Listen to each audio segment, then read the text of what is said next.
ಇನ್ನೊಂದು ವಿಷಯಕ್ಕೆ ಹೋಗಕ್ಕೆ ಅನುಕೂಲ ಆಗಿದೆ. ಓಂ ನಾರಾಯಣಾಯ ಪರಿಪೂರ್ಣಗುಣಾರ್ಣವಾಯ ವಿಶ್ವೋದಯಸ್ಥಿತಿಲಯೋನ್ನೇತಿಪ್ರದಾಯ ಜ್ಞಾನಪ್ರದಾಯ ವಿಬುಧಾಸುರ ಸೌಖ್ಯ ದುಃಖ ಸತ್ಕಾರಣಾಯ ವಿತತಾಯ ನಮೋ ನಮಸ್ತೆ. ನಾರಾಯಣಂ ಸುರಗುರುಂ ಜಗದೇಕನಾಥಂ ಭಕ್ತಪ್ರಿಯಂ ಸಕಲಲೋಕ ನಮಸ್ಕೃತಂಚ ತ್ರೈಗುಣ್ಯವರ್ಜಿತಮಜಂ ವಿಭುಮಾದ್ಯಮೀಶಂ ವಂದೇ ಭವಘ್ನಮರಾಸುರಸಿದ್ಧವಂದ್ಯಂ ನಾರಾಯಣಂ ನಮಸ್ಕೃತ್ಯ ನರಂ ಚೈವ ನರೋತ್ತಮಂ ದೇವೀಂ ಸರಸ್ವತೀಂ ವ್ಯಾಸಂ ತತೋ ಜಯಮುದೀರಯೇ. ಅತುಲ ಶರಭೋ ವಿಶ್ವಂ ವಿಷ್ಣುರ್ವಷಟ್ಕಾರೋ ಭೂತಭವ್ಯಭವತ್ಪ್ರಭುಃ ಭೂತಕೃದ್ಭೂತವೃದ್ಭಾವಃ ಭೂತಾತ್ಮ ಭೂತಭಾವನಃ. ಅತುಲಃ ಶರಭೋ ಭೀಮಃ ಸಮಯಜ್ಞೋ ಹವಿರ್ಹರಿಃ ಸರ್ವಲಕ್ಷಣಲಕ್ಷಣ್ಯೋ ಲಕ್ಷ್ಮೀವಾನ್ ಸಮಿತಿಂಜಯಃ. ಅತುಲಃ ಓಂ ಅತುಲಾಯ ನಮಃ, ಓಂ ಶರಭಾಯ ನಮಃ, ಓಂ ಭೀಮಾಯ ನಮಃ, ಓಂ ಸಮಯಜ್ಞಾಯ ನಮಃ, ಓಂ ಹವಿರ್ಹರಯೇ ನಮಃ, ಸರ್ವಲಕ್ಷಣಲಕ್ಷಣ್ಯಾಯ ನಮಃ, ಲಕ್ಷ್ಮೀವತೇ ನಮಃ. ಲಕ್ಷ್ಮೀವಾಂತೆ ಹಲ್ವಾನ್ ಲಕ್ಷ್ಮೀವತೇ ನಮಃ. ಧನವಾನ್ ಭಗವಾನ್ ಭಗವತೆ ವಾಸುದೇವಾಯ ನಮಃ, ಭಗವಾನ್ ಲಕ್ಷ್ಮೀವತೇ ನಮಃ.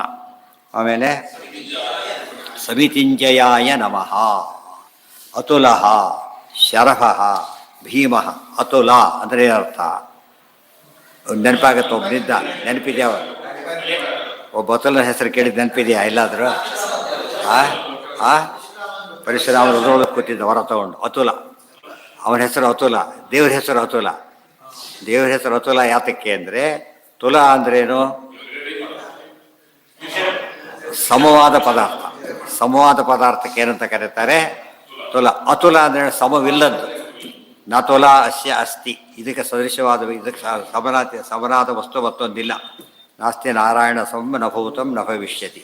ಅದಕ್ಕೆ ತೂಕ ಮಾಡೋದು ಅಂದ್ರೆ ಏನು? ಸಮ ನೋಡೋದು. ಯಾವುದು ತೂಕ ಮಾಡೋಕ್ಕೆ ಬರೋದಿಲ್ಲ ಅಂತ ಏನಂತ ಕರೀತಾರೆ? ಅತುಲ. ದೇವರೇ ಸಮನಾದ ವ್ಯಕ್ತಿ ಇಲ್ಲ ಅಂದಮೇಲೆ ಉತ್ತಮ ಅಂತ ಇರೋ ಚಾನ್ಸೇ ಇಲ್ಲ. ಅವನಿಟ್ಕೊಂಡೆ ತಪ್ಪಾಯ್ತು. ದೇವ್ರ ಹೆಸರು ಇಟ್ಕೊಂಡಿದ್ರೆ ಒಪ್ಕೊಂಡಿದ್ರೆ ಸಮಸ್ಯೆ ಇರಲಿಲ್ಲ. ಏನು ಮಾಡಿಕೊಂಡ? ನನಗೆ ಸಮಾನ ಇಲ್ಲ ಅಂತ ಟ್ರೈ ಮಾಡ್ಲಿಕ್ಕೆ ಹೋಗಿ ಕೊನೆಗೆ ಅವನು ಸಮಾನ ಇಲ್ಲ ಅನಿಸ್ಕೊಂಡ. ಮೂರ್ಖತನದೊಳಗೆ ಸಮಾನ ಇಲ್ಲ ಅಂತ ಅನಿಸ್ಕೊಂಡ ಅಷ್ಟೇ. ಅದು ಸರಿಯಲ್ಲ. ಅದಕ್ಕೆ ಅತುಲಃ ಅದು ಅಂದ್ರೆ ಪರಮಾತ್ಮನ ಸರಿಯಾದ ಅನ್ವಯ ಮಾಡ್ತದೆ. ನಾಸ್ತಿ ನಾರಾಯಣ ಸಮಂ ನ ಭೂತಂ ನ ಭವಿಷ್ಯತಿ ಅಂತ ಅರ್ಥ ಅದಕ್ಕೆ. ಆಮೇಲೆ ಶರಭಃ. ಶರಭಃ ಶರಭ ಶಬ್ದ ಸಾಮಾನ್ಯ ಏನರ್ಥ ಇದೆ? ಶರಭ ಅಂತ ಒಂದು ಪ್ರಾಣಿ ಇದೆ, ಗೊತ್ತಲ್ಲ? ಶರಭ ಅಂತ ಪ್ರಾಣಿ ಇದೆ. ಆ ಪ್ರಾಣಿ ಇವತ್ತು ಸಿಗೋದಿಲ್ಲ. ಇವಾಗ ಡೈನೋಸಾರ್ ಹೇಗಿಲ್ವೋ ಅದು ಇವತ್ತು ಅದಿಲ್ಲ. ಅದು 8 ಕಾಲು ಅಂತ ಹೇಳ್ತಾರೆ. ಮೇಲೆ 4 ಕಾಲು, ಕೆಳಗೆ 4 ಕಾಲು. ಆ ಸಿಂಹನ ಎತ್ಕೊಂಡು ಹೋಗ್ಬಿಡುತ್ತೆ. ಅಷ್ಟು ಬಲಿಷ್ಠವಾದ ಅದಕ್ಕೆ ಇದು ಇವತ್ತು ಸಿಗೋದಿಲ್ಲ. ಇಲ್ಲಿ ಶರಭ ಅಂತ ಅದು ಪ್ರಶ್ನೆ ಅಲ್ಲ. ಈಗ ತುಂಬ ಅರ್ಥ ಇದೆ. ಶರಭ ಶರಭ ಶರವನ್ನು ಧರಿಸಿದವನು ಅಂತ ಅರ್ಥ. ಶರಭ ಶರಭವನ್ನು ಧರಿಸಿದವನು. ಶರ ಅಂದರೆ ಶರಾಭಿಮಾನಿ ವಾಯುದೇವರು, ಅವರನ್ನು ಧರಿಸಿದವನು. ಪ್ರಾಣಸ್ಯ ಪ್ರಾಣ ಅಂತ ಅರ್ಥ ಬಂತು, ಗೊತ್ತಾಯ್ತಾ? ಶರಭ. ಮತ್ತು ಶರೇ ಭಾತಿ ಇತಿವಾ ಶರಭ. ಪ್ರಾಣದೇವರು ನಮಗೆ ಎದ್ದು ಕಾಣಿಸ್ತಾರೆ. ಪ್ರಾಣದೇವರ ಪ್ರತಿಮೆಯಲ್ಲಿ ದೇವ್ರನ್ನ ಹಾಕಿ ಕಾಣ್ತೇವೋ, ಪ್ರಾಣದೇವರಲ್ಲಿ ದೇವ್ರನ್ನ ಕಾಣೋದ್ರಿಂದ ಶರಭ. ಅದು 2ನೇ ಅರ್ಥ ಆಯಿತು. ಆ ರೀತಿ ಬೇಕಾಷ್ಟು ಅರ್ಥ ಮಾಡ್ಬೋದು. ಶರಭ. ಭೀಮಃ. ನೆಕ್ಸ್ಟ್ ಭೀಮ ಅಂತ ಯಾರಿಗೆ ಹೆಸರಿದೆ? ಈಗ ದೇವರಿಗೆ ಹೆಸರಿದೆ. ಸೊ ಭೀಮಸೇನ ದೇವ್ರ ಹೆಸರು ಏನದು? ಅವರಿಗೆ ಭೀಮ ಅಂತ ಹೆಸರಿದೆ. ದೇವ್ರ ಹೆಸರು ಅದು, ಯೋಚನೆ ಇಲ್ಲ. ಭೀಮ ಶಬ್ದಕ್ಕೆ ಅರ್ಥ ಏನಾಗಿದ್ರೆ? ಅಲ್ಲ ಅಲ್ಲ, ಹಿಂದೆ ಹೇಳಿದ ತಾತ್ಪರ್ಯದಲ್ಲಿ ಬಂದಿದೆ. ಭೀಮಸೇನ ಅಂತ ಯಾತಕ್ಕೆ ಹೆಸರಿಟ್ಟರು ಅಂತ ಹೇಳ್ಬೇಕು. ಅಲ್ಲ ಮುಖ್ಯ ಅರ್ಥ ಅಲ್ಲೇನು ಹೇಳಿದ್ದಾರೆ? ಮುಖ್ಯ ಅರ್ಥ ಅದಕ್ಕೆ ತಾತ್ಪರ್ಯದಲ್ಲಿ ಭೀಮಸೇನ ಅವತಾರ ಆಗ್ತಿರ್ಲಿಕ್ಕೇನೆ ಆಚಾರ್ಯ ಹೇಳಿದ್ದಾರೆ. ಭೃತಾಹಿ ಮಾಹ ಸಕಲಾಹಿ ಯಸ್ಮಿನ್. ಮಾ ಅಂದರೆ ವಿದ್ಯೆಗಳು, ಭೃತ ಅಂತ ಧರಿಸಿದವರು, ಪೂರ್ಣ ಪ್ರಜ್ಞೆ, ಎಲ್ಲ ವಿದ್ಯೆಯನ್ನು ಬಲ್ಲವರು ಅಂತ ಭೀಮ ಶಬ್ದ ಮುಖ್ಯವಾದ ಅರ್ಥ ಇದು. ಲೋಕದಲ್ಲಿ ಭೀಮ ಅಂದರೆ ಭಯಂಕರ ಬರ್ತಲ್ಲಿ ಬಂದಿದೆ. ಅವರು ಯಾರಿಗೆ ಭಯಂಕರ? ದುಷ್ಟರಿಗೂ ಭಯಂಕರ ಹೊರತು ಇವರಿಗಲ್ಲ. ನರಸಿಂಹ ಯಾರಿಗೆ ಉಗ್ರ? ಹಿರಣ್ಯಕಶಿಪು ಪ್ರಹ್ಲಾದನಿಗೆ ಉಗ್ರ ಅಲ್ಲ. ಆ ಅರ್ಥದಲ್ಲಿ ಭೀಮಃ. ಭೀಮ ಇನ್ನೊಂದು ಅರ್ಥ. ಒಂದು ಭೀಮ ಆ ಅರ್ಥ. ಭೃತಾಹ ಮಾಹ ಸಕಲಾಹಿ ಯಸ್ಮಿನ್. ಆಚಾರ್ಯ ತಮ್ಮ ಉಪನಿಷತ್ ಭಾಷ್ಯದಲ್ಲಿ 3 ಕಡೆ 4 ಕಡೆ ಹೇಳ್ತಾರೆ. ಏನಂತ ಭೃತಮೋ ಭೀಮ ಇತ್ಯುಕ್ತ. ಅದು ಎಕ್ಸ್ಪ್ಯಾಂಡೆಡ್ ಫಾರಮ್ಮೆ ಭೃತ ಮ ಭೃತಮ ಭೃತಾಹ ಮಾಹ. ಎಲ್ಲ ಮಾ ಅಂದರೆ ವಿದ್ಯಾ, ಎಲ್ಲ ವಿದ್ಯೆಗಳನ್ನು ಪೂರ್ಣವಾಗಿ ತಿಳಿದಂತೆ ಭೀಮ ಭೀಮ ಅಂತ ಹೆಸರಿದೆ. ಬರಲಿ ಬರಲಿ ಬರ್ರಿ, ತಪ್ಪೇನು ಬಂದರೆ ಎಷ್ಟೋ ಬಂದಿದೆ ಅದು ಬರುತ್ತೆ. ಭೀಮ ಇನ್ನೊಂದು ಅರ್ಥ ಭೀಹೀಮ, ಅವ್ರೇನು ಅಭಯ ಕೊಡ್ತಾರೆ. ಭೀಹೀಮ ಪೊಲೀಸರು ಬಂದ ತಕ್ಷಣ ಏನು ಸಂದೇಶ ಬರುತ್ತೆ? ಭಯಪಡಬೇಡಿ ಅಂತ ಬರುತ್ತೆ. ಇಲ್ಲ ಪ್ರೊಟೆಕ್ಷನ್ ಅವ್ರು ತಾನೇ ಇರ್ತಾರೆ ಸಾಮಾನ್ಯವಾಗಿ. ಅದಕ್ಕೆ ಭೀರ್ಮ ಅಭಯ ಹಸ್ತ. ಅವರು ಯಾವಾಗಲೂ ಕೂಡ ಕೈ ಒಂದು ಕೈಲಿ ಅಭಯ ಹಸ್ತ, ಒಂದು ಕಡೆ ಜ್ಞಾನ ಮುದ್ರೆ, ಅಭಯ ಮುದ್ರೆ ಜ್ಞಾನ ಮುದ್ರೆ ಇಟ್ಕೊಂಡಿದ್ದಾರೆ. ಜ್ಞಾನ ಕೊಡ್ತೇವೆ, ಭಯಪಡಬೇಡಿ ಅಂತ ಅರ್ಥ ಆಯ್ತು. ಅದಕ್ಕೆ ಭೀಹೀಮ ಇದೆಲ್ಲ ನಿರುಕ್ತಿಯಿಂದ ಬರೋ ಅರ್ಥ. ಇವೆಲ್ಲ ಯೌಗಿಕ ಅರ್ಥಗಳು. ಭೃತಮನೂ ಹಾಗೇನೆ, ಬರೀ ಮೇಲ್ನೋಟ ಭಯಂಕರ. ಸಮಯಜ್ಞ ಅಂದರೆ ಈಗ ದೇವರಿ ಭೀಮ ಅಂತ ಯಾತ ಕರೀತಾರೆ? ಸಕಲ ವಿದ್ಯೆಗಳನ್ನು ತಿಳಿದವರಲ್ಲ, ಸಕಲ ವಿದ್ಯೆಗಳು ಪ್ರತಿಪಾದ್ಯ ಕೂಡ ಹೌದು. ಸಕಲ ವಿದ್ಯಾ ಪ್ರತಿಪಾದ್ಯರಲ್ಲ, ಅವರು ಬಲ್ಲವರು, ತಿಳಿದವರು. ಆದರೆ ಇವರು ಸಾಕ್ಷಾತ್ ಪರಮಾತ್ಮನಾದ್ದರಿಂದ ಎಲ್ಲ ವಿದ್ಯೆಗಳಿಂದ ತಿಳಿದವನು ಹೌದು, ಪ್ರತಿಪಾದ್ಯನೂ ಹೌದು. ಅದಕ್ಕೆ ಭೀಮಃ ಅಂತ ದೇವರಿಗೆ ಹೆಸರು.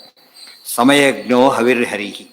ಸಮಯಜ್ಞ ಏನರ್ಥ? ಸಮಯಜ್ಞ ಅಂದರೆ ಅನೇಕ ಅರ್ಥ ಇದೆ ಅದಕ್ಕೆ. ಮೊದಲೇ ಅರ್ಥ ಏನು? ಸಮಯಜ್ಞ, ಸಮಯವನ್ನು ತಿಳಿದವನು. ಸಮಯ ಉಂಟೆ ಭಕ್ತ ವತ್ಸಲ್ಯ ದಿನಕ್ಕೆ ಕಮಲಾಕ್ಷಕಾಗಿ ನಿಲೆ ಯಾದಿಕೇಶವರಾಯ. ಸಮಯ ಇವತ್ತು ಸುಮಾರು ಧನುರ್ಮಾಸ ಸರಿ, ಬೇರೆ ಹೊತ್ತೆಲ್ಲ 6 ಗಂಟೆ ಊಟ ಅದೇ ಏನು ಮಾಡ್ತಾರೆ? ಸೂರ್ಯೋದಯ ಊಟ ಅಂದ ತಕ್ಷಣ ಸಮಯ, ಊಟ ಸಮಯ, ಇದು ಕಾಫಿ ಸಮಯ ಅಂತಾರೆ. ಊಟದ ಸಮಯ ಅಲ್ಲ, ತಿಂಡಿ ಸಮಯ, ಕಾಫಿ ಸಮಯ, ಊಟ ಸಮಯ ಇದ್ದಾಗ ಅದು ಒಂದು. ಇನ್ನು ಆಫೀಸ್ಗೆ ಹೋಗೋ ಸಮಯ, ಏಳೋ ಸಮಯ, ಮಲಗೋ ಸಮಯ, ಅದು ಬೇರೆ. ಅರ್ಥ ಆಯ್ತಾ? ಅದೇ ರೀತಿಯಲ್ಲಿ ತಿಳ್ಕೊಂಡ ದೇವರು ಸಮಯ ತಿಳ್ಕೊಂಡಿದ್ದಾನೆ. ಏನು ಅರ್ಥ ಅದಕ್ಕೆ? ನಾವೇನು ಮಾಡ್ತೀವಿ? ಹಾಗೆ ಮಾಡು ಹೀಗೆ ಮಾಡು ಅಂತ ಕೇಳ್ತೇವೆ, ಆಗಬೇಕು ಅದನ್ನು ಮಾಡ್ತಾರೆ. ನೀವು ಸೇವಾಕರ್ತ ಚೀಟಿ ಬರ್ತಿದ್ದಾರೆ ಅಂತ 6 ಗಂಟೆ ಕೂತ್ಕೊಂಡ್ಬಿಟ್ರೆ ಹೋಗಿ 12ಕ್ಕೆ ಬರಲಿ ಅಂತ ಹೇಳ್ತಾರೆ. 6 ಗಂಟೆ ಕೂತ್ರೆ ಆಗೋದಿಲ್ಲ. ನೀವು ಬಸ್ ಗಲಾಟೆ ಮಾಡಿ, ಜೋರು ಗಲಾಟೆ ಮಾಡೋದು. ನೋಡಿ ಚೀಟಿ ಕೊಟ್ಟಿದ್ದೀವಿ, ಊಟಕ್ಕೆ ಕೊಟ್ಟಿದ್ದೀವಿ, ಊಟದತ್ತಲ್ಲ ಇದು. ಆ ರೀತಿಯಲ್ಲಿ ಸಮಯಜ್ಞ. ಪರಮಾತ್ಮನಿಗೆ ಸಮಯ ಅಂತ ಇಲ್ಲೇ ಇಲ್ಲ. ಅಂದರೆ ಇನ್ನೊಂದು ಅರ್ಥ ವರ್ಕಿಂಗ್ ಅವರ್ಸ್ ಅಂತಿದೆ, ದೇವ್ರಿಗೆ ವರ್ಕಿಂಗ್ ಅವರ್ಸ್ ಅಂತಿಲ್ಲ. 10:30 5:30 ಹಾಗೆಲ್ಲ ಇಲ್ಲ. ಯಾವಾಗ ಕರೆದು ದೇವರು ಬರ್ತಾರೆ. ಅಜಾಮೇಣ ಯಾವಾಗ ಕರೆದಿದ್ದು? ಗಜೇಂದ್ರ ಯಾವಾಗ ಕರೆದಿದ್ದು? ದ್ರೌಪದಿ ಸ್ತೋತ್ರ ಯಾವಾಗ ನಡೀತು? ಇವೆಲ್ಲ ನೋಡಿಬಿಟ್ರೆ ದೇವರಿಗೆ ಏನಂದ್ರೆ ಈ ಸಮಯ ಕರಿಬಾರ್ದು. ರಾತ್ರಿ 2 ಗಂಟೆ ಫೋನ್ ಮಾಡಿ ಬಯಸ್ಕೊತಾರಿಲ್ಲ. 12 ಮೇಲೆ 11 ಕೆಲವು 7ಕ್ಕೆ ಸರಿ, ಕೆಲವರು ಇರ್ತಾರೆ. ಇದು ಸಮಯ ಸರಿ ಅಂತ ಹೇಳ್ತಾರಲ್ಲ ಹಾಗೆ. ಇನ್ನೊಂದು ಅರ್ಥ ಸಮಯ ಅಂದರೆ ಸಿದ್ಧ ಎಲ್ಲ ಸಮಯಗಳು. ಸಮಯಪಾದ ಅಂತಲೇ ಹೆಸರು ಇದಕ್ಕೆ. ಯಾವುದಕ್ಕೆ? ಈ ಓದ್ತಿರೋದು ಸಮಯಪಾದ ಅಂತ ಹೇಳ್ತಾರೆ. ಎಲ್ಲ ಸಿದ್ಧಾಂತಗಳನ್ನು ಬಂದು ಖಂಡನೆ ಮಾಡೋದು. ಒಂದು ವಸ್ತುನ ಖಂಡನೆ ಮಾಡಕ್ಕೆ ಹೊರಟು ವಿಷಯನೇ ಗೊತ್ತಿಲ್ಲ ಅದಕ್ಕೆ. ಪೂರ್ವಪಕ್ಷ ಯಾಕೆ ತಿಳ್ಕೊಬೇಕು ಅಂದರೆ ತಪ್ಪನ್ನು ಹೇಳ್ಬೇಕಾದ್ರೆ ಅದು ಹೇಳಿದ್ರೆ ಗೊತ್ತಿರಬೇಕು. ದುಶ್ಶಾಸ್ತ್ರ ಓದಬಾರ್ದು ಅಲ್ಲ, ಅದನ್ನು ಓದಲೇಬೇಕು ಅಂತ ಓದಬಾರ್ದು. ಸರಿಯಾಗಿ ಸಿದ್ಧಾಂತ ಸರಿಯಾಗಿ ಅರ್ಥ ಆಗ್ಬೇಕಾದ್ರೆ ಏನಾಗಬೇಕು? ಅದು ದಾರಿ ಹೇಳೋರು ಕೂಡ ಹೀಗಲ್ಲ ಹೀಗೆ ಅಂತ ಹೇಳ್ತಾರೆ. ಹೀಗಲ್ಲ ಹೀಗೆ, ಈ ದಾರಿ ಅಲ್ಲ, ಈ ದಾರಿ ಹೋಗುತ್ತೆ ಅಂತ ಹೇಳ್ಬೇಕಾದ್ರೆ ಅದಪ್ಪ ತಿಳಿದವರು. ಅವರಿಗೆ ತಮ್ಮ ಸಮಯನೇ ಸರಿ ಗೊತ್ತಿಲ್ಲ, ಬೇರೆಯವರಿಗೆ ಈ ಸಿದ್ಧಾಂತ ಅರ್ಥ ಆಗೋದು ಸಾಧ್ಯತೆಯೇ ಇರೋದಿಲ್ಲ. ಅದಕ್ಕೆ ಸಮಯಜ್ಞ ಎಷ್ಟು ಅರ್ಥ ಬರುತ್ತೆ. ಇನ್ನೊಂದು ಅರ್ಥ ಸಮಯಜ್ಞ ಸಮಶ್ಚಾಸೋ ಯಜ್ಞಶ್ಚ. ಸಮನಾಗಿದ್ದಾನೆ, ಯಜ್ಞನೂ ಆಗಿದ್ದಾನೆ. ಸಮಹ ಬಂತಲ್ಲ, ಶಾಶ್ವತ ಸಮಹ ಬಂದಿದೆ. ಮತ್ತು ಯಜ್ಞಪೂರ್ತಿ ಅದು ಬಂದಿದೆ. ಎಲ್ಲವನ್ನು ಕೂಡಿಸ್ಬಿಟ್ರೆ ಏನಾಯ್ತಾಗ ಸಮಯಜ್ಞ. ಸಮ ಅಂದರೆ ಏನು? ಮಯ ಅದು ಬರುತ್ತೆ. ಮಾ ಅಂದರೆ ರಮ, ಸತ ಜೊತೆಗೆ ಯಾವಾಗಲೂ ಇರ್ತಾರಾದ್ರಿಂದಾಗೇನೆ ಸಮಹ ಅಂತ ಇನ್ನೊಂದು ಅರ್ಥ. ಕೇಳಿ ಅದೇ ಹೇಳ್ತಿರೋದು. ಭೀಮ ಶಬ್ದಕ್ಕೆ ಯಾತಕ್ಕೆ ಅಂತ ಕೇಳಿದರೆ ವಾಚ ಅಂದರೆ ವಿದ್ಯೆಗಳು, ಮಾ ಅಂದರೆ ಅವೆಲ್ಲ ಎಲ್ಲಿ ಬೆಳೆಸ ಸೂಕ್ತಕ್ಕೆ ಅರ್ಥ. ಗೊತ್ತಾಯ್ತಾ? ಭೃತಮೋ ಭೀಮ ಇತ್ಯುಕ್ತ ಬಂತಾರ ಅದು ಹೇಳಿದ್ದಾರೆ. ಭೃತ ಹಿಮಾಹ ಸಕಲ ಋತಸ್ಯ ಬಂತಲ್ಲ ಪೃಕ್ಷೋಪು. ಆಮೇಲೆ ಹೇಳ್ಬೇಕಾದ್ರೆ ಅಂತ ಹೇಳ್ತಾರೆ ಮುಂದೆ ಹೇಳಿ. ಆಮೇಲೆ ಮುಂದೆ ವೃಷಭಸ್ಯ ದೋಹಸೆ. ಆಮೇಲೆ ಎಲ್ಲಿ ಮುಂದೆ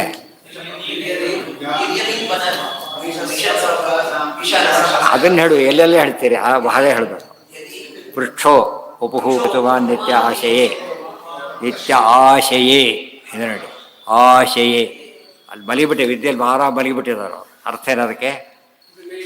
ಪೂರ್ಣ ಗೊತ್ತಿದೆ ಅಂತ. ಆರಾಮ ನಿದ್ದೆ ಹೊಡಿತಾರೆ, ಸುಖವಾಗಿ ಗೊತ್ತಿದೆ ಅಂತ.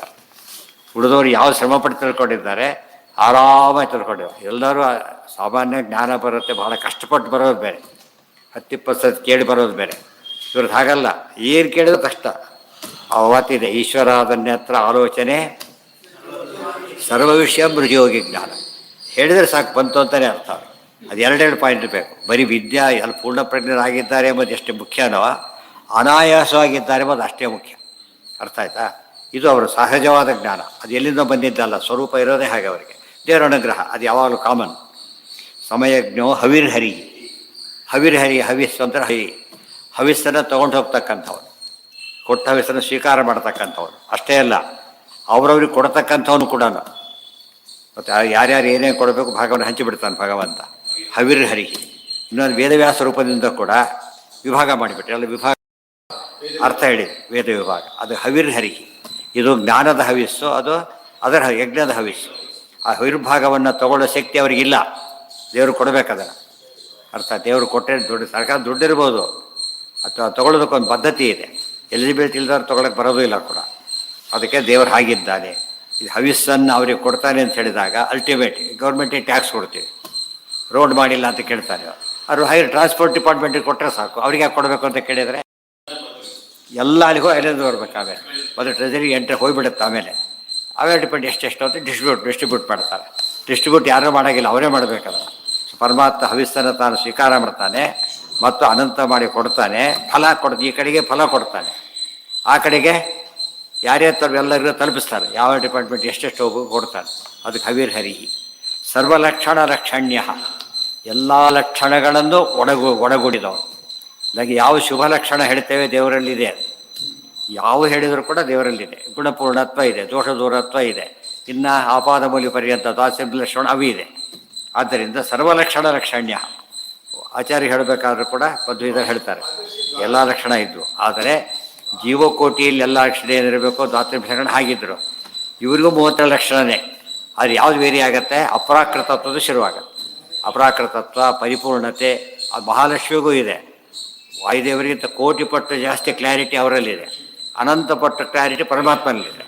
ಅದರಲ್ಲೂ ಕೂತು ಏನಿದೆ ಮತ್ತೆ ತಾರತಮ್ಯ. ಸರ್ವಲಕ್ಷಣ ಲಕ್ಷಣ್ಯ. ಅದೇ ಯೋಗ್ಯ ಪದ ಕಾಮನ್ ಇಟ್ಕೋಬೇಕು ಯಾವಾಗ. ಲಕ್ಷ್ಮಿ ಉದಾಹರಣೆಗೆ ಮತ್ಸ್ಯ ಹೇಗಿರಬೇಕು? ಅಂಥ ಮತ್ಸ್ಯ ನಿಜವಾಗ್ಲೂ ಎಲ್ಲ ಸಾಧ್ಯ ಇಲ್ಲ, ದೇವರು ಮಾತ್ರ ಆಗಿರೋದು. ವರಹ ಅಂಥ ವರಹ ದೇವರು ಒಬ್ಬನೇನೆ, ಅಂಥ ಕಲಿಕೆ ತಾನು ಒಬ್ಬನೇನೆ. ಅದು ಯುನಿಕ್, ಏನೇ ತಗೊಂಡ್ರು ಯುನಿಕ್. ಮತ್ತೆ ಆ ರೀತಿ ಇರಲಿಕ್ಕೆ ಬೇರೆ ಸಾಧ್ಯವೇ ಇಲ್ಲ. ಇದು ದೇವರ ಮಹಿಮೆ. ಇದು ಮುಂದೆ ಲಕ್ಷ್ಮೀವಾನ್, ಲಕ್ಷ್ಮೀಪತಿಯಾಗಿ ಯಾವಾಗಲೂ ಲಕ್ಷ್ಮೀ ಸಂಪನ್ನನಾಗಿದ್ದಾನೆ. ನಿತ್ಯವೇನಿಲ್ಲ, ಅವರಿಗೆ ದುಡ್ಡು ಇಟ್ಕೊಂಡಿದ್ದಾನೆ. ಈಗೆಲ್ಲ ಬ್ಯಾಂಕ್ನಲ್ಲಿದೆ ಅಂತೆ, ಅವತ್ತಿಲ್ಲ ತಗೋಬೇಕಾಗಿದ್ದ ಕೊಡ್ಲಿಕ್ಕೆ ಬರ್ತಾ ಇಲ್ಲ. ಅರ್ಥ ಆಯ್ತಾ? ಈಗ ದೇವ್ರಿಗೆ ಹಾಗೆಲ್ಲ ಸದಾ ಲಕ್ಷ್ಮೀವಾನ್. ಮತ್ತು ಧನಾಭಿಮಾನಿಯ ಪತಿಯಾಗಿಬಿಟ್ಟಿದ್ದ. ಅವಾಗ ಏನಾಯ್ತು ಅಲ್ಲಿಗೆ? ಈ ಸ್ವಾಮಿತ್ವ ಯಾರಿಗೂ ಇಲ್ಲ. ಲಕ್ಷ್ಮೀಪತಿತ್ವ ಅಂಬೋದೇನದು ಯುನಿಕ್, ಪರಮಾತ್ಮನಿಗೆ ಮಾತ್ರ ಇರತಕ್ಕಂಥದ್ದು. ಅದು ಲಕ್ಷ್ಮೀವಾನ್. ಮತ್ತು ಅಲಕ್ಷ್ಮೀವಾನ್ ಬಿಡಿಸಿದ್ರೆ ಅಲಕ್ಷ್ಮಿನೂ ಹೊಂದಿದ್ದಾನೆ. ಹೇಗೆ? ನಿಯಮನ ಮಾಡ್ತಾನೆ ಅಂತ ಅರ್ಥ. ಇದು ಕೈದಿಗಳು ಯಾರ ವಶ? ಜೈಲು ಯಾರ ಅಧೀನ? ಸರ್ಕಾರದ ಅಧೀನ. ಅವನು ಸರ್ಕಾರದ ಅಧೀನ. ಜೈಲರ ಅಧೀನವೂ ಅಲ್ಲ, ಜೈಲು ಅಧೀನವೂ ಅಲ್ಲ, ಸರ್ಕಾರದ ಅಧೀನ. ಆ ದೃಷ್ಟಿಯಿಂದ ಅಲಕ್ಷ್ಮಿ ದೇವರ ವಶ ಅಂತ ಹೇಳಿದಾಗ ಅಲಕ್ಷ್ಮಿ ಯಾರು? ಇನ್ನೊಬ್ಳು ಯಾರು? ಮಂಥರೆ. ಸೊ ರಾಮದೇವರಿದ್ದಾರೆ, ಮಂಥರೆ ಇದ್ದಾರೆ, ಇಬ್ಬರು ಇದ್ದಾರೆ. ನೋಡೋದಕ್ಕೆ ಅನಿಸುತ್ತೆ ಮಂಥರೆ ಕೈಕೇಯಿಗೆ ಹೇಳಿಕೊಟ್ಲು, ಕೈಕೇಯಿಗೆ ವರ ಕೇಳಿದ್ಲು. ರಾಮದೇವ್ರ ಪಾಪ ಪಟ್ಟಾಭಿಷೇಕ ಬಿಸ್ ಮಾಡ್ಕೊಂಡು ಕಾಡಿಗೆ ಹೋಗ್ಬಿಟ್ರು. ಯಾರು ಗೆದ್ದಾಗಾಯ್ತು ಈಗ? ಮಂಥರೆ ಗೆದ್ದಾಗಾಯ್ತು. ಅದಕ್ಕೆ ರಾಮದೇವರು ಅವಳು ಕೇಳಿದ್ದಕ್ಕೆ ಹೋಗಿದ್ದಲ್ಲ. ಅವರು ರಾವಣ ಕೊಲ್ಲಕ್ಕೆ ಹೋಗ್ಬೇಕು, ಅವತಾರ ಮಾಡಿದ್ದೇ ಕೊಲ್ಲೋದಕ್ಕೆ ಅದಕ್ಕೆ ಹೋದರು. ಇವಳೇನು ಮಾಡಿದ್ಲು? ಭಾಳ ಕಷ್ಟಪಡ್ತಾ ಭಾರಿ ಪ್ಲಾನ್. ಇವರಿಗೆ ಉಪವಾಸ ಹಾಕೋದು ಭಾರಿ ಪ್ಲಾನ್ ಮಾಡಿದರು. ಏಕಾದಶಿ ಹೌದು, ಸುರ ಅವ್ರ ಸಂಕಲ್ಪನೇ ಉಪವಾಸ ಇರಬೇಕು ಅಂತೇಳಿ. ಅರ್ಥ ಆಯ್ತಾ? ಅದೇ ನಿಜವಾಗ್ಲೂ ಇವ್ರ ಸಂಕಲ್ಪನೇ ನಡೆದಿದ್ದು. ಅವರೇ ತಿಳ್ಕೊಂಡ್ರು, ಹಾಕಿದ್ದಕ್ಕೆ ತಿಳ್ಕೊಂಡ್ರು ಇಲ್ಲ. ಇದು ಬಂತರಿ ತಿಳ್ಕೊಂಡಿದ್ದ ಪಾಪ ಬಂತ ಅವಳಿಗೆ. ಆದರೆ ಹನುಮಂತ ದೇವರಿಗೆ ಗೊತ್ತು ಆದರೆ ಅವ್ರಿಗೆ ಪುಣ್ಯ ಬಂತು ಅದರಿಂದ, ಪಾಪ ಬರದೇ ಇಲ್ಲ. ಒಂದೇ ಉದ್ದೇಶ ಅರ್ಥವಾದರೆ ಅಲಕ್ಷ್ಮಿ ನನ್ನ ಮಂಥರೆ ಗೆಲ್ಲಿಲ್ಲ, ರಾಮದೇವ್ರ ಸಂಕಲ್ಪ ಗೆದ್ದಿತೆ ಹೊರತು ಅವಳಿಗೆ ಅದು ಗೊತ್ತಿಲ್ಲದೆ ತಾನು ಗೆದ್ದೆ ಅಂತ ತಿಳ್ಕೊಂಡು ಬಿಟ್ಲ ಅಷ್ಟೇ, ಅದಲ್ಲ. ಅವರು ಕೂಡ ಅಷ್ಟೇ, ಅವರು ಸರಿ ಎಷ್ಟೇ ಮುಹೂರ್ತ ಇಟ್ಟು ದೇವ್ರಿಗೆ ಬೇಡಪ್ಪ ಈಗ 36 ಕೂಡ ಕೂತ್ಕೊಂಡ್ರೆ ಬೇಕಿಲ್ಲ ಏನು ಮಾಡ್ತೀರಾಗ, ದೇವ್ರಿಗೆ ಇಷ್ಟ ಇಲ್ಲ, ದೇವ್ರ ಸಂಕಲ್ಪ ಇರೋದು ಅಲ್ಲಿಗಿದೆ. ಗೆದ್ದಿದ್ದು ಯಾವುದೀಗ ದೇವ್ರ ಸಂಕಲ್ಪ, ಆದರೆ ಅಲ್ಟಿಮೇಟ್ ಸಕಲ ಗ್ರಹ ಬಲ ನೀನೇ ಸರಸಿಜಾಕ್ಷ. ಕೆಲವು ಮುಹೂರ್ತ ನಾವಿಟ್ಟರೆ ಮನುಷ್ಯ ಇಟ್ಟರೆ ಹೇಗಿರುತ್ತೆ ಅಂದರೆ ಕೆಲಸ ನಡೀಲೇಬೇಕು. ಆದರೆ ದೇವರಿಗೆ ಅದ್ರ ಮೇಲಿದ್ದಾನಾದ್ರಿಂದ ನಿಮ್ಮ ಸಂಕಲ್ಪ ನಾನೇ ಕೇಳಿ, ನನ್ನ ಉದ್ದೇಶ ಬೇರೆಯೇ, ಆಯಿತಾ? ಆ ರೀತಿ ಯಾರ ಅದೇ ಆ ಕಡೆ ಕಣ್ಣೆತ್ತಿ ನೋಡೋದಿಲ್ಲ, ಯಾಕೆಂದರೆ ಅವ್ರಿಗೆ ಇದೆಲ್ಲ ಯಾವ ಲೆಕ್ಕ ಅಂತ ಹೇಳ್ತಾರೆ ಸಮಯ ಏನ. ಹೌದು, ಅಲ್ಲ ಅಲ್ಲ ಅಲ್ಲ ಅದು ಅವ್ರಿಗೆ ಗೊತ್ತಿಲ್ಲ. ಆಗ ನಾನು ಅವರಿಗೆ ಇದ್ದಿದ್ರೆ ಅವ್ರು ರುಜುಗಳಾಗಿಬಿಡ್ತಾ ಇದ್ರು, ಅದು ಗೊತ್ತಿಲ್ಲ. ಅದಕ್ಕೆ ಹೇಳ್ತಾ ಅವರೇ ಹೋಗಬೇಡ ರಾಮ, ಸಾವಿರ ಸತ್ತು ಹೇಳ್ತಾರೆ ಹೋಗಬೇಡ ರಾಮ. ಆದರೆ ದೇವರ ಸಂಕಲ್ಪ ಇಲ್ಲ, ಅದು ಕೃಷ್ಣನ ಸಂಕಲ್ಪ ಇಲ್ಲ. ಆದರೆ ಒಂದು ಸರಿಯಾಯಿತು. ಏನು ಸರಿಯಾಯಿತು? ಮುಹೂರ್ತ ಇಟ್ಟಿದ್ದಕ್ಕೆ ಅವಳ ಸಂಕಲ್ಪ ನಿಜವಾಗ್ಲೂ ಮಂಥರೆ ಸಂಕಲ್ಪ ಗೆಲ್ತು ಅಂತ ವಾದ ಮಾಡೋರಿಗೆ ಒಂದು ಉತ್ತರ ಕೊಡಬೇಕು. ನಾವೀಗ ಏನೋ ಹೇಳ್ತೀರಿ, ನಾವು ಹೀಗೆ ಹೇಳ್ತೀವಿ ಅಂತ ಹೇಳ್ಬೋದು. ಹಾಗಿದ್ದರೆ ಎರಡಿದೆ ಅದರಲ್ಲಿ. ಭರತನ ಪಟ್ಟಾಭಿಷೇಕ ಆಯಿತಾ? ಆಗಲೇ ಇಲ್ಲ. ಅರ್ಥ ಆಯ್ತಾ? ಭರತನ ಸಾಗರ ಪಟ್ಟಾಭಿಷೇಕ ಆಗಲೇ ಇಲ್ಲ. ಅರ್ಥ ಆಯ್ತಾ ಈಗ? ಅಂದರೆ ಅವ್ರ ಸಂಕಲ್ಪ ಗೆಲ್ಲೋದಾಗಿದ್ದರೆ ಪಟ್ಟಾಭಿಷೇಕ ಆಗಬೇಕಾಗಿತ್ತು, ಅಂದರೆ ಅವ್ರ ಸಂಕಲ್ಪ ಅಲ್ಲ ಅಂತ ಪ್ರೂವ್ ಆಯ್ತು ಈಗ. ಮತ್ತು ಇನ್ನೊಂದೇನಿದೆ, ಪಟ್ಟಾಭಿಷೇಕ ಯಾರಿಗಾಯಿತು? ರಾಮದೇವ್ರ ಪಾದುಕೆಗಾಯಿತು. ಅಂದಮೇಲೆ ಪಾದಕ್ಕೆ ಆಗ್ಬೇಕಾದ್ರೆ ರಾಮಿಗೆ ಆಗೋದಿಲ್ವಾ? ಸೊ ಯಾರು ಬಿಟ್ಟಾಗಾಯ್ತು ಈಗ? ಅದಕ್ಕೇನೆ ಹೇಳಬೇಕಾದ್ರೆ ರಾಮದೇವರು ರಾಜ್ಯ ಬಿಟ್ಟೋದ್ರು ಅಂತ ಹೇಳ್ತಾರೆ ಹೊರತು ಭ್ರಷ್ಟನ್ ಮಾಡಿದ್ರು ಅಂತ ಹೇಳೋದಿಲ್ಲ. ಅದು ಸುಗ್ರೀವನ ಕೇಸ್ ಆಗಲ್ಲ. ಸುಗ್ರೀವನ್ ಏನು ಮಾಡಿರ್ತಾರೆ? ಯಾರು? ಅಣ್ಣನೇ ಓಡಿಸಿರ್ತಾರೆ, ಒದ್ದೋಡಿಸಿರ್ತಾರೆ. ಬರೀ ಹಾಗಲ್ಲ, ಗಟ್ಟಾಗಿ ಓಡಿಸಿರ್ತಾರೆ. ಇಬ್ಬರಿಗೂ ಕಂಪೇರ್ ಮಾಡಬಾರದು. ರಾಮನದು ತ್ಯಾಗ, ಅವನದು ರಾಜ್ಯ ಭ್ರಷ್ಟತೆ, ಅದನ್ನೇ ಸ್ಪಷ್ಟ ಹೇಳ್ತದೆ. ತ್ಯಕ್ವಾ ಸುರೇಕ್ಷಿತ ಸುತಶ್ಚ ರಾಜ್ಯಲಕ್ಷ್ಮೀಂ ಧರ್ಮಿಷ್ಠ ಮಾರ್ಯವಚಸ ಯದಗಾದರಣ್ಯಂ ಮಾಯಾಮೃಗಂ ದೈತೇಪ್ಸಿತ ಮನ್ವಧಾವತ್ ವಂದಾಮಹೇ ಪುರುಷತೆ ಚರಣಾರವಿಂದಂ. ಭಾಗವತರು ಹೇಳ್ತಾರೆ, ತ್ಯಕ್ವಾ ರಾಜ್ಯ ಬಿಟ್ಟೋದವನೇ ಹೊರತು ನೀನು ರಾಜ್ಯ ಭ್ರಷ್ಟನಾಗಿ ಬರಲಿಲ್ಲ ಅಂತ ಹೇಳ್ತಾರೆ. ಎಂಥ ರಾಜ್ಯ ಅದು! ಏನು ಸಾಮಾನ್ಯ ಕೆಲಸ ಕೆಲವು ಬಿಡ್ತಾರೆ, ಕೆಲಸ ಬಿಟ್ಬಿಡ್ತಾರೆ. ಕೆಲವು ಯಾವ ಕೊಡೋ ಸಂಬಳ ಅಷ್ಟೇ ಎತ್ತು ಬಿಡಿ, ತೊಗೊಂಡು ಏನು ಬೇಡ ಅಂತ ಹೇಳ್ತಾರೆ. ಅಂಥ ಲಾಸ್ ಏನಿಲ್ಲ ಅಂತ ಬಿಡ್ತಾರೆ. ಸುರೇಪ್ಸಿತ ದುಸ್ತೇಜ ರಾಜ್ಯಲಕ್ಷ್ಮಿ, ದೇವತೆಗಳು ಇಷ್ಟಪಡ್ತಕ್ಕಂಥ ದೊಡ್ಡ ಸಾಮ್ರಾಜ್ಯ ಅದು. ಅದನ್ನು ತ್ಯಾಗ ಮಾಡಬೇಕಾದ್ರೆ ಎಷ್ಟು ಪೂರ್ಣತೆ ಇರಬೇಕು ದೇವರಲ್ಲಿ, ಗೊತ್ತಾಯ್ತಾ? ಇದು ಹಿರಿಮೆ. ಅದು ಸುಗ್ರೀವಿಗೆ ಹಾಗೆ ಹೇಳೋದಿಲ್ಲ. ತ್ಯಕ್ತ ಸುಗ್ರೀವ ಹೇಳ್ಕೊತಾನೆ, ಅಯ್ಯೋ ನನ್ನ ಗತಿ ಹೇಳೋಕ್ಕೆ ಸಾಧ್ಯ ಇಲ್ಲ ರಾಮ, ಪಜಿ ತೆದ್ದೋಗಿದ್ದೀನಿ ಅಂತ ಹೇಳ್ತಾರೆ. ಅಲ್ಲೊಂದು ಮಾತು ಬರ್ತದೆ ತಮಾಷೆಯಲ್ಲಿ. ಎಲ್ಲರೂ ಹೋಗ್ಬೇಕಾಗಿರುತ್ತೆ, ಸೀತಾನ್ವೇಷಣೆ ಕಳಿಸ್ಬೇಕಲ್ಲ, ಆಕೃತಿ ಅನ್ವೇಷಣೆಗೆ 4 ಬಾಣಮಾರಿ ಕಳಿಸ್ತಾರೆ. ಆಗ ಸುಗ್ರೀವ್ ಎಲ್ಲರಿಗೂ ದಿಕ್ಕೊಂಡು ಹೇಳ್ತಾರೆ, ಈ ದಿಕ್ಕೆ ಹೋಗ್ರಿ, ಇದು ಬರುತ್ತೆ ಅದು ಬರುತ್ತೆ, ಡೀಟೇಲ್ಸ್ ಎಲ್ಲ ಹೇಳ್ತಾ ಹೋಗ್ತಾನೆ. 4 ದಿಕ್ಕಿಗೂ ಕೂಡ ಸುಮ್ಮನೆ ದಿಕ್ಕು ಹೇಳಬಾರ್ದೆ, ಈ ಪರ್ವತ ಬರುತ್ತೆ, ಆ ನದಿ ಬರುತ್ತೆ, ಎಲ್ಲ ಹೇಳ್ತಾ ಹೋಗ್ತಾರೆ. ರಾಮದೇವರು ಕೇಳ್ತಾರೆ, ಸುಗ್ರೀವ್ ಇದೆಲ್ಲ ಹೇಗೆ ಗೊತ್ತು ಅಂತ ಕೇಳ್ತಾರೆ. ಭಾಳ ಇಂಟ್ರೆಸ್ಟಿಂಗ್ ಅದು. ಅವ್ರು ಹೇಳ್ತಾನೆ, ನಮ್ಮ ಅಣ್ಣ ವಾಲಿ ನನ್ನ ಹಚ್ಕೊಂಡು ಬಂದಲ್ಲ ಹೊಡಲಿಕ್ಕೆ, ನಾನು ಹೋಗದವ್ರ ಜಾಗನೇ ಇಲ್ಲ, ನನ್ನ ಪರಿಚಯ ಇದೆ ಅಂತ ಹೇಳ್ತಾರೆ. ಅದು ಎಷ್ಟು ದುಃಖ ಪಟ್ಟಿರ್ಬೇಕು ಸುಗ್ರೀವ. ರಾಮದೇವ್ರಿಗೆ ಆಗಿದೆಯಾ ಈಗ? ಹೋಗಲಿ, ಇನ್ನೊಂದು ಸಂಘ. ಈ ರಾಮದೇವ್ರಿಗೆ ಬೇಕಿತ್ತು ಹೋದ ಗುರ್ತೇನು ಗೊತ್ತಾ? ಸರಿ, ಬೇಕಿದ್ದರೆ ರಾಮದೇವರಿಗೆ ಭರತ ಕರೆದಾಗ ಹೋದ್ರೆ ವಾಪಸ್ ಹೋಗ್ಬೇಕಾಗಿತ್ತು. ಸುಗೈತಾರೆ ಯಾರಿಗೆ ಕೊಡೋ ಆತನೇ ಮೋಸ್ಟ್ ಅಥಾರಿಟಿ, ಯಾರೀಗ ಅಥೆಂಟಿಟಿವ್ ವ್ಯಕ್ತಿ ಯಾರೀಗ? ಭರತ. ನನಗೆ ಬೇಡ, ನೀವು ಕೊಡಿದ್ರೆ ಬೋಧೋಯ್ತಾಗ. ಅದಕ್ಕೆ ಯಾರು ಕೇಸ್ ಅಡ್ಡ ಬರೋದಿಲ್ಲ. ಅರ್ಥ ಆಯ್ತಾ ಈಗ? ಕೂತಿರ್ತೀರಿ, ಯಾರು ಅವ್ರು ಹೇಳ ಇಲ್ಲ ಕೊಡು ಅಂದ್ಬಿಟ್ಟು ಬೋಧೋಯ್ತೆ, ಸಮಸ್ಯೆ ಬರಲಿಲ್ಲ. ರಾಮದೇವ್ರು ಏನು ಮಾಡಿದ್ರಾಗ? ಬೇಡ ಅಂಥೇಳಿ. ಅದು ಅಭ್ಯಾಸ ಏನೀಗ ಅವ್ರಿಗೆ ಬೇಡವಾಗಿ ತೊಗೊಂಡು ಕನ್ಫರ್ಮ್ ಆಯ್ತಾರೆ. ಅರ್ಥ ಆಯ್ತಾ? ಎಷ್ಟು ಕಾರಣ ಇದೆ, ಇದೆಲ್ಲ ವಿಮರ್ಶೆ ಮಾಡೋದಿಲ್ಲ. ಏನು ಮಾಡಿಬಿಡ್ತಾರೆ ಅಂದರೆ, ಸುಗ್ರೀವ ರಾಮ ಸ್ನೇಹಿತರಾದರು. ಯಾಕೆ? ಇಬ್ಬರದು ಸೇಮ್ ಪ್ರಾಬ್ಲಮ್ಮೇ. ಇಬ್ಬರು ರಾಜ್ಯ ಭ್ರಷ್ಟರು, ಇಬ್ಬರು ಹೆಂಡ್ತಿರು ಕಳ್ಕೊಂಡವರು, ಇಬ್ಬರು ಗತಿ ಇಲ್ಲದವರು. ಅದಕ್ಕೆ ಸುಳ್ಳು ಅದಿದೆ ಹಾಗೆ ಇಲ್ಲೇ ಇಲ್ಲ. ಅದು ಎಷ್ಟು ತಪ್ಪಾಗಿ ಹೇಳ್ತಾರೆ. ಇಷ್ಟು ಕೇಳ್ಬಿಟ್ಟು ಜನ ಏನು ಅನ್ಕೋತಾರಾಗ? ಸುಗ್ರೀವ ಇಲ್ಲ ಹೋದ್ರೆ ರಾಮನಿಗೆ ಏನು ಎಷ್ಟು ಕಷ್ಟಪಡ್ತಿದ್ದು ಗೊತ್ತಾ? ಅಲ್ಲೂ ಒಂದು ಉತ್ತರ ಇದೆ. ರಾಮದೇವ್ರಿಗೆ ಯಾಕೆ ಸಹಾಯ ಬೇಕಿಲ್ಲ ಸುಗ್ರೀವನ್ ಅಂತ ಕೇಳಿದರೆ, ಸುಮ್ಮನೆ ನಮ್ಮ ಶಾಸ್ತ್ರ ಬಿಟ್ಬಿಡಿ, ಅಲ್ಲಿ ನೋಡೋದಕ್ಕೆ ತಗೊಳ್ಳಿ. ರಾಮದೇವ್ರು ಏನು ಮಾಡಿದ್ದಾರೆ? ಈಗಾಗಲೇ 14,000 ಕೊಂದು ಬಂದಿದ್ದಾರೆ. ಯಾರನ್ನ? ಕರದೂಷಣಾದಿಗಳನ್ನು. ಇದು ಸುಗ್ರೀವರಿಗೆ ಏನು ಸಾಧ್ಯ? ಅದಕ್ಕೆ ಸಂಬಂಧ ಇದೆಯಾ?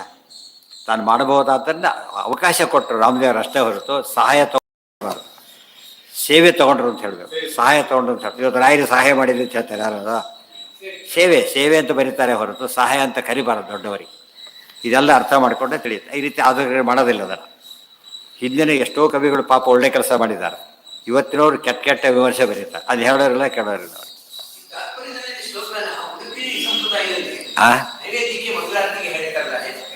ಯಾವುದಕ್ಕೆ ಏನು ದೇವರು ಕೃಷ್ಣನ ಕೃಷ್ಣನ ವರ್ಣನೆ ಮಾಡ್ತಾ ಇರೋದ್ರಿಂದ ರಾಮಕೃಷ್ಣ ಇಬ್ಬರು ಒಂದೇ ತಾನೆ. ಎಷ್ಟೋ ರಾಮದೇವ್ರು ಕೊಟ್ಟಿಲ್ಲ ಫಲ ಮಾಡಿ ರಾಮದೇವ್ರು ಇಲ್ಲ ಆದ್ದರಿಂದ ಸರಿ.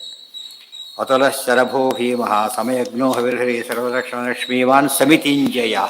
ಸಮಿತಿಂಜಯ ಸಮಿತಿ ಎಂದರೇನು? ಯುದ್ಧ. ಅದಕ್ಕೆ ಸಮಿತಿಗಳು ಅಂದರೆ ಯುದ್ಧ ಶುರುವಾಗುತ್ತೆ ಅಂತ ಅರ್ಥ. ಗೊತ್ತಾನೆ ಸಮಿತಿ ಹೆಸರೇ ಯುದ್ಧ ಅಂತೇಳಿ ಕೋಟಕ್ಕೆ ಸೆರಳೆ ಶುರುವಾಗುತ್ತೆ ಸಮಿತಿ. ಅದಕ್ಕೆ ಉಪಯೋಗಿಸ್ತಾನೆ. ಭವಾನ್ ಭೀಷ್ಮಶ್ಚ ಕರ್ಣಶ್ಚ ಕೃಪಶ್ಚ ಸಮಿತಿಂಜಯ. ಎಲ್ಲಿ ಅದು? ಗೀತೆಯಲ್ಲಿ. ಅದೇ ಯುದ್ಧವನ್ನು ತಾನು ಒಬ್ಬನೇ ಗೆಲ್ಲಬಲ್ಲವನು, ಯಾರು ಸಹಾಯನೂ ಬೇಕಿಲ್ಲ. ಅದಕ್ಕೋಸ್ಕರ ಸಮಿತಿ ಉಳಿದವರು ಸಮಿತಿ ಗೆಲ್ಲಬೇಕಾದ್ರೆ ಸೈನ್ಯಗಿನ್ನೇ ಇರಬೇಕು. ಇದು ಮ್ಯಾಚ್ ವಿನ್ನರ್ ಅಂತೀವಲ್ಲ, ತಾನು ಒಬ್ಬನೇ ಮಾಡ್ತಾನೆ. ಆದ್ದರಿಂದ ಸಮಿತಿಂಜಯ.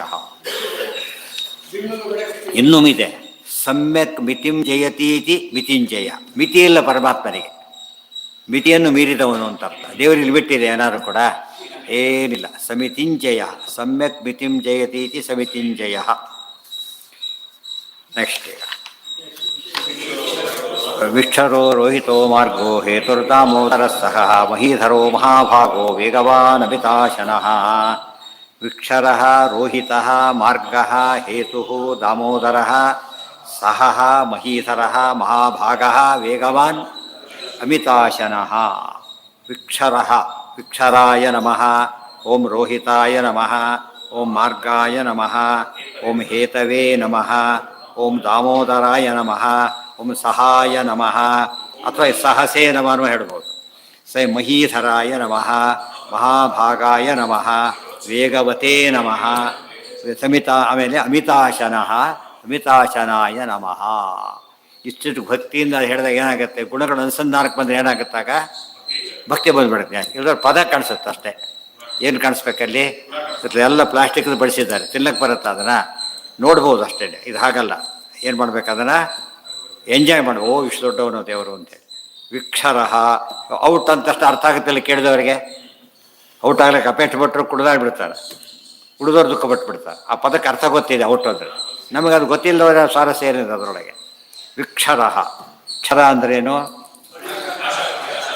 ವಿಕ್ಷರ ವಿಗತಕ್ಷರ ನಾಶವಿಲ್ಲದವನು ಅಂತ ಒಂದು ಅರ್ಥ. ವಿಶೇಷತಃ ಕ್ಷರತಿ ಇನ್ನೊಂದು ಅರ್ಥ. ಕ್ಷರ ಅಂದರೆ ಸಂತತ ದಾನ, ಎಡೆಬಿಡದೆ ಕೊಡುವವನು ಅಂತ ಅರ್ಥ. ಎಡೆಬಿಡದೆ ಕೊಡ್ತು. ದೇವರು ಕೊಟ್ಟರೆ ತೊಗೊಳಕ್ಕಾಗೋದೇ ಇಲ್ಲ. ಯಾತಕ್ಕೆ? ಅನಂತ ಕೈಗಳು, ಅನಂತ ಸಂಪತ್ತು, ಪ್ರತಿಯೊಂದು ಅನಂತ. ಅಷ್ಟು ಕೊಡ್ತಾನೆ ದೇವರು. ವಿಕ್ಷರ ರೋಹಿತ ಗರುಡ ಆಗುತ್ತೆ, ಮತ್ತು ಇದೇನು ವಿಶೇಷ ಆಗುತ್ತೆ, ವಿಶಿಷ್ಟ ಆಗುತ್ತೆ, ವಿಗತ ಆಗುತ್ತೆ. ಪ್ರಸಂಗ ನೋಡ್ಕೊಂಡು ಅರ್ಥ ಹೇಳಬೇಕು. ಗರುಡ ಹೇಳ್ಬೋದು. ವಿನಾಕ್ಷರತಿ ಗರುಡನ ಮೂಲಕನೂ ಕೊಡಿಸ್ತಾನೆ ಅಮೃತನ. ಗೊತ್ತಾಯ್ತಾ? ಗರುಡನ ಮೂಲಕ ಅಮೃತ ಸಿಗಲಿಲ್ವಾ ತಾಯಿಗೆ? ಅದು ಅರ್ಥನೂ ಮಾಡ್ಬೋದು. ರೋಹಿತ ರೋಹಿತ ರೋಹಿತ ಅಂದರೆ ಕೆಂಪು. ಕೆಂಪು ಅಂದರೆ ಪರಮಾತ್ಮನ ಅನೇಕ ರೂಪಗಳು. ಒಂದು ಕೆಂಪು ರೂಪ ಇದೆಯಲ್ಲ, ಉದ್ಯೋದ್ಭಾಸ್ವ ಸಮಾಸ ಬಿಡ್ತಿರ್ಲಿಕ್ಕೇನೆ ವಾಸುದೇವ ರೂಪ ಹೇಗಿರುತ್ತೆ? ನಿತ್ಯ ಚಿಂತನೆ ಮಾಡಬೇಕಾದ್ರೆ ಉದ್ಯೋದ್ಭಾಸ್ವ ಸಮಾಭಾಸ, ನಾರಾಯಣ ರೂಪಕ್ಕೆ ಹುಟ್ಟತಕ್ಕಂಥ ಸೂರ್ಯ ಅಂದರೆ ಬ್ಲಡ್ ರೆಡ್ ಕಲರ್ ಇರುತ್ತೆ. ಅದೇ ಅನೇಕ ಅರ್ಥ ಅದಕ್ಕೊಂದು. ಆಮೇಲೆ ಅರೋಹಿತ ಇನ್ನೊಂದು ಅರ್ಥ. ಅರೋಹಿತ ರೋಹಿತನಲ್ಲದವನು. ರೋಹಿತ ಮತ್ತು ಕೆಂಪು ಒಂದು ಅರ್ಥ ಇದೆ. ಕೆಂಪಿಗೆ ಇನ್ನೊಂದು ಅರ್ಥ ಏನು ಗೊತ್ತಾ? ಕೆಂಪುಗಳಲ್ಲಿ ನೋಡ್ತಾ ಕೋಪಗೊಂಡವನು ಅಂತ ಅರ್ಥ. ಯಾರ ಮೇಲೆ? ಸೌದ್ರ ರಾಜ ಕೊಡಲಿಲ್ಲ, ತಕ್ಷಣ ರಾಮದೇವರಿದ್ದರು, ಈಗ ನೋಡಿದ್ರು ಗಡಗಡ ನಡಿಗೋಗ್ಬಿಟ್ಟ. ಅರ್ಥ ಆಯ್ತಾ? ಅದೇ ರೀತಿಯೇ ಒಳಗೇನೇ ಇಲ್ಲ, ನೋಡೋಕ್ಕೆ ಹೊರಗೆ ಹಾಕಿ ತೋರಿಸ್ತಾರಷ್ಟೇ. ಭಕ್ತರಿಗೆ ಹಾಕಿ ಕಾಣಿಸೋದಿಲ್ಲ. ಇಲ್ಲ. ಹೇತು ಎಲ್ಲದಕ್ಕೂ ಮಾರ್ಗ, ದಾರಿ ಪರಮಾತ್ಮನೇ. ಏನು ಗತಿ ಅಂತಲ್ಲ, ಗತಿ ಅಂದರೆ ಮಾರ್ಗ, ದೇವರ ಗತಿ ಅಂತ ಅರ್ಥ. ಎಲ್ಲ ನಿಜವಾದ ಪರಿಹಾರ ಯಾರು ಅಂದರೆ ಪರಮಾತ್ಮನೇ. ಮಾರ್ಗ ಅಂದರೆ ಮಾರ್ಗ ಶಬ್ದಕ್ಕೆ ಸುಖ ಪ್ರಾಪ್ತಿ ಮಾರ್ಗ, ಸುಖವನ್ನು ಹೊಂದಲಿಕ್ಕೆ ದಾರಿ, ದುಃಖ ನಿವೃತ್ತಿ ಮಾರ್ಗ. ಪ್ರಾಬ್ಲಮ್ ಬಂದಿದೆ, ಅವನು ಹೊರಗೆ ಬರಬೇಕಾಗಿದೆ. ಈಗ ಯಾರು ದೇವರ ಸ್ಮರಣೆ ಮಾಡ್ದೆ ಬಂತು. ಎಷ್ಟೋ ಜನ ಸುಂದರಕಾಂಡ ರಾಮಾಯಣ ಮಾಡಿ ಹೋಗಿರ್ತಾರೆ, ಏನು ಪ್ರಾಬ್ಲಮ್ ಬಂದಿರುತ್ತೆ.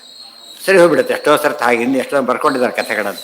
ಸಸ್ಪೆಂಡ್ ಆದವರು ಸುಂದರಕಾಂಡ ಪಾರ್ಲಿಮೆಂಟ್ ವಾಪಸ್ ಕರ್ಕೊಂಡಿದ್ದಾರೆ, ಯಾವ ಇದಿಲ್ಲದೆ. ಅದು ಅಷ್ಟು ಶಕ್ತಿ ಇದೆ ದೇವರಂತೂ. ಸರಿಯೇ ಸರಿ, ಅಲ್ಟಿಮೇಟ್.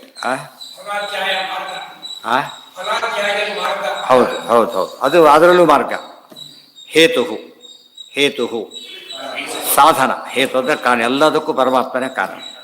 ದಾಮೋದರ ದಾಮೋದರ ದಾಮ ಉದರದಲ್ಲಿ ಯಶೋಧಿಯ ಒಂದು ಅನುಗ್ರಹಕ್ಕೋಸ್ಕರ ಆಕೆ ಮೇಲ್ ಮಾಡಲಿಕ್ಕೆ ಹಗ್ಗ ಕಟ್ಸ್ಕೊಂಡವನು, ಹೊಟ್ಟೆಗೆ ಹಗ್ಗ ಕಟ್ಸ್ಕೊಂಡವನು.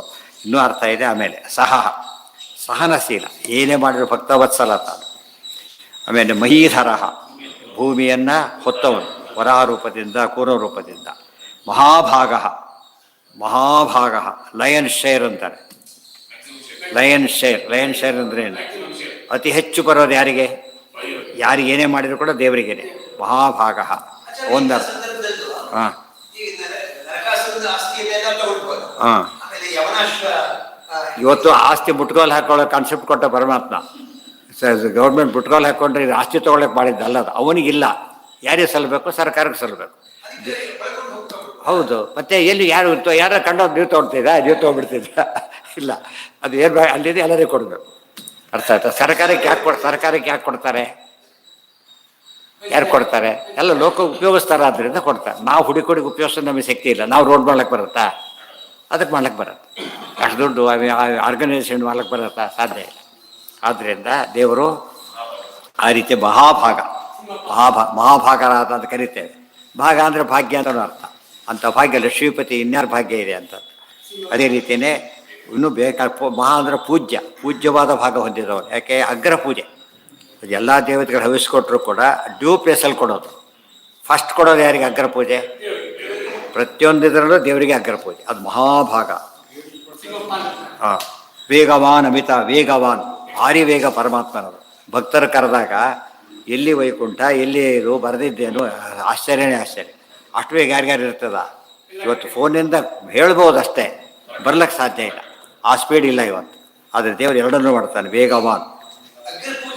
ಹಾಂ ಹಾಂ,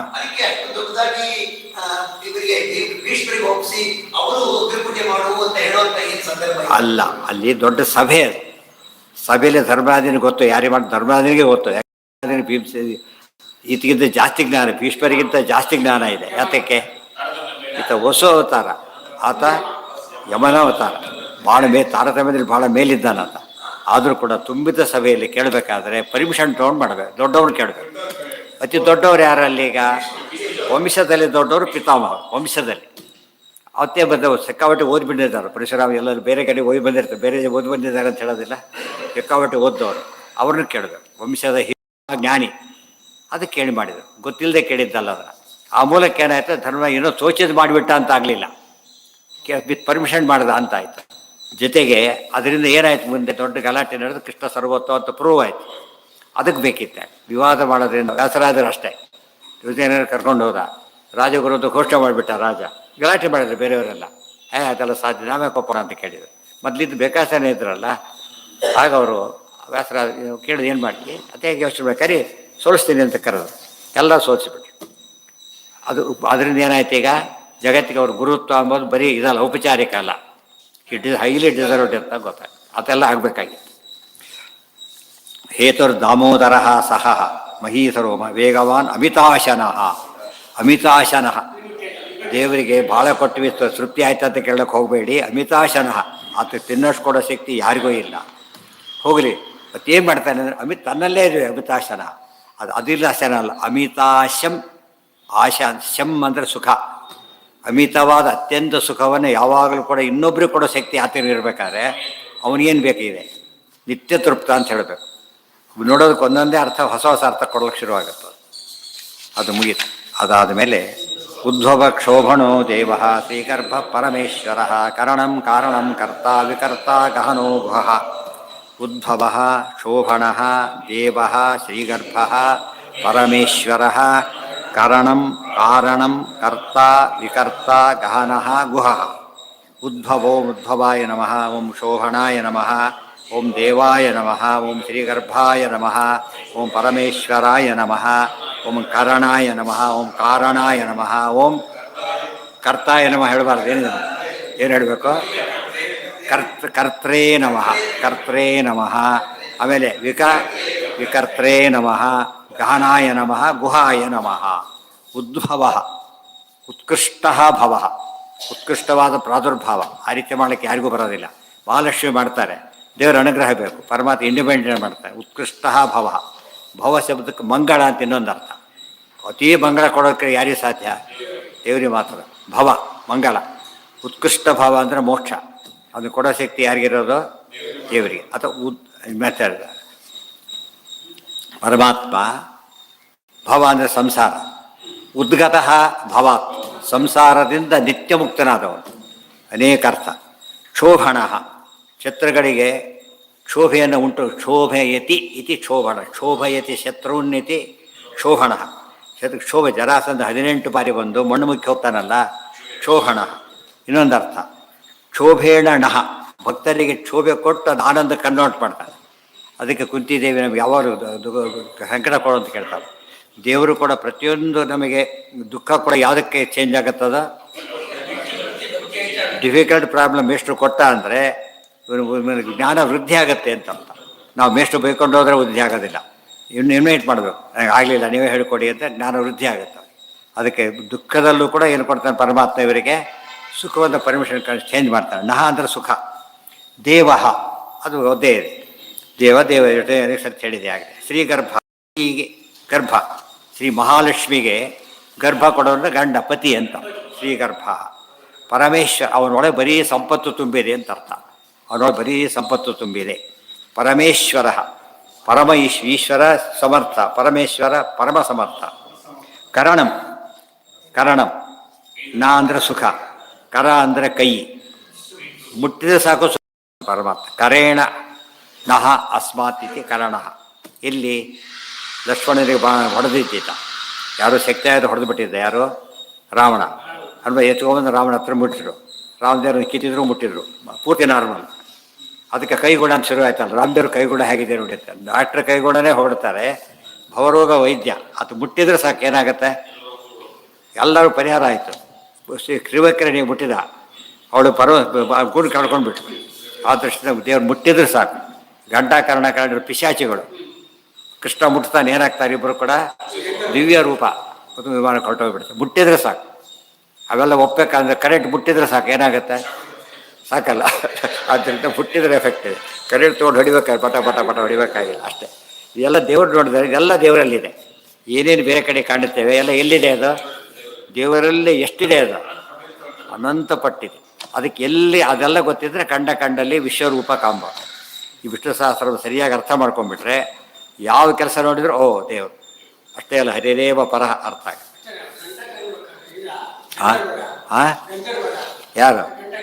ಯಾರವರು? ಅಲ್ಲ, ಏನವರು? ವಿದ್ಯಾಧರ ಶೇಖರ್. ವಿಕರ್ತ, ಆಮೇಲೆ ಕರ್ತ, ಇಲ್ಲೇ ಕಾರಣ, ಎಲ್ಲದಕ್ಕೂ ಕಾರಣ ತಾನೇನು. ಅದು ಇನ್ನೂ ತುಂಬ ಅರ್ಥ ಇದೆ, ಹೇಳೋದಕ್ಕೆ ಹೋದ ಈಗಾಗಲೇ ಲೇಟ್ ಆಗಿಬಿಟ್ರೆ, ಹೆಚ್ಚಾಗಿಬಿಟ್ರೆ ಮುಗಿಯೋದೇ ಇಲ್ಲ. ಕರ್ತ, ಎಲ್ಲವನ್ನೂ ಮಾಡುವವನು.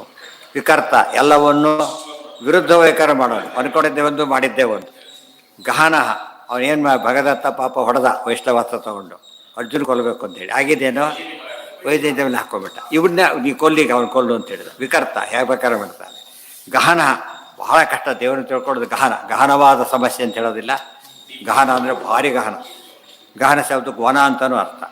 ಗುಹ, ಅತ್ಯಂತ ರಹಸ್ಯನಾದವನು. ಅದು ಆಯಿತು.